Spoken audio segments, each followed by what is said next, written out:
It's very easy to see how this leads to nuclear war. And just so everybody understands, if the Israelis fire a nuclear weapon at Iran, we are in a situation where the whole world is about to be destroyed. We are going down a path that is absolutely unrecoverable from, and could quite literally lead to the end of humanity. You tweeted out about Iran a few days ago. There was no Israeli attack on Iran.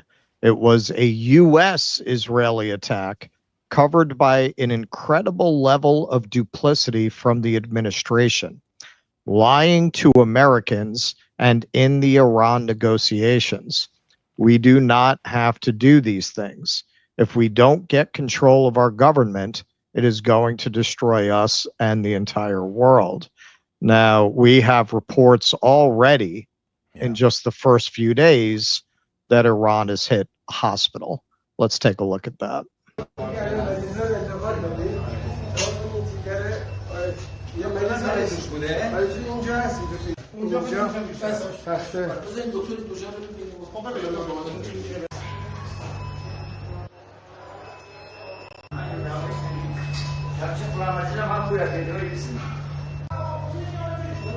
اینجا ICU بیمارستان فارابی کرمانشاه.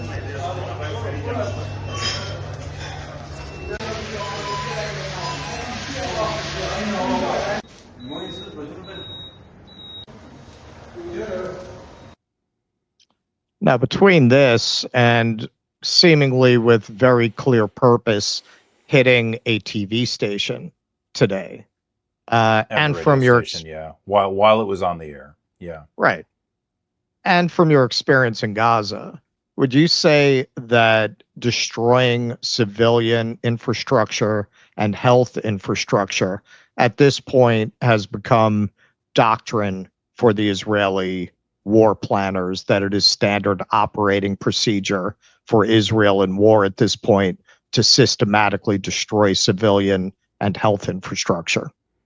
Yeah, I mean, that's not, unless one believes, again, like we've already mentioned Douglas Murray, so we'll just keep talking about him, unless one believes his nonsense about every other house in Gaza having a tunnel entrance and an armory in it. Yeah, I mean, that's obvious. Like, all you have to do is look at Gaza and you can figure this out. All you have to do is look at Beirut and you can figure this out. Like, it's not, this is just the Israeli way of war now. Furthermore, again, it's announced. This isn't like some secret that the Israelis don't make any secret of it. That wouldn't be good military strategy. In 2006, Israel and Hezbollah fought a war with each other. And Hezbollah, on the battlefield, Hezbollah fought the Israelis to a standstill, which is a pretty remarkable achievement if you think about it. The Israelis have a mobilizable manpower of about 500,000, basically the most advanced tech in the world outside of the United States, militarily. Unquestioned air dominance, there's no possibility of Hezbollah shooting down an Israeli airplane. And yet, on the battlefield, it appears that the number of casualties was 1-to-1. Now, civilians is a totally different matter. The Israeli Air Force, because it has such air superiority, and because the United States in general has such air superiority over the entire world, the Israelis can bomb the living hell out of everything in a society. And so they coined something called the Dahiya Doctrine. Dahiya is from what I understand, in Arabic, Dahiya literally means suburb. But it's the famous suburb south of Beirut where Hezbollah is headquartered. It's a Shia suburb.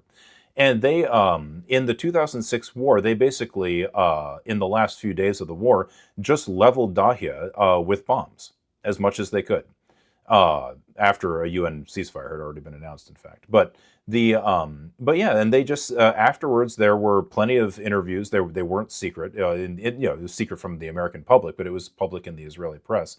Announcing the Dahiya Doctrine was something that had been operationalized and was a war plan for every war that Israel will fight from now on. Well, that's straightforward. It happens to be completely illegal. It happens to be completely... Furthermore, you just got to remember, from the standpoint of the Israelis, it's insane.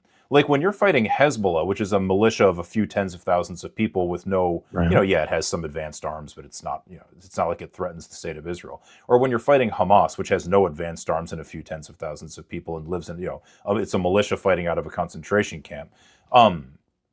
Okay, fine. Your incredible Dahiya Doctrine is certainly going to prove effective. What about when you fight Iran? Is it sensible to continue? Like, no, that's crazy. Iran is a much bigger country than Israel. It's true that it's much poorer. I mean, I'm sure Israel's GDP is probably significantly larger than Iran's.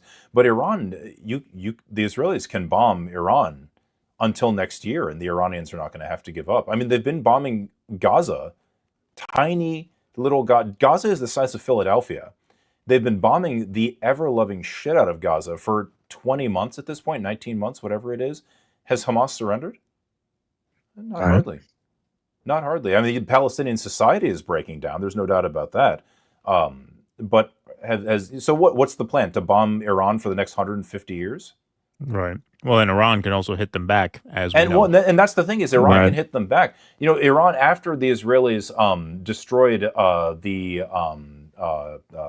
Iranian television and radio station, like you mentioned, which was done on air, which was, again, is obviously just a psychological operation.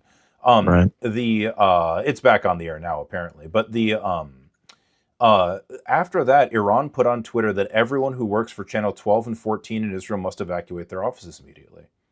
Well, okay, now this can go both ways. This is terrifying.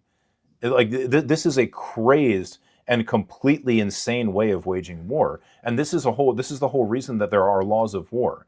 It was to criminalize the acts of the Nazis that led to just total war in Europe.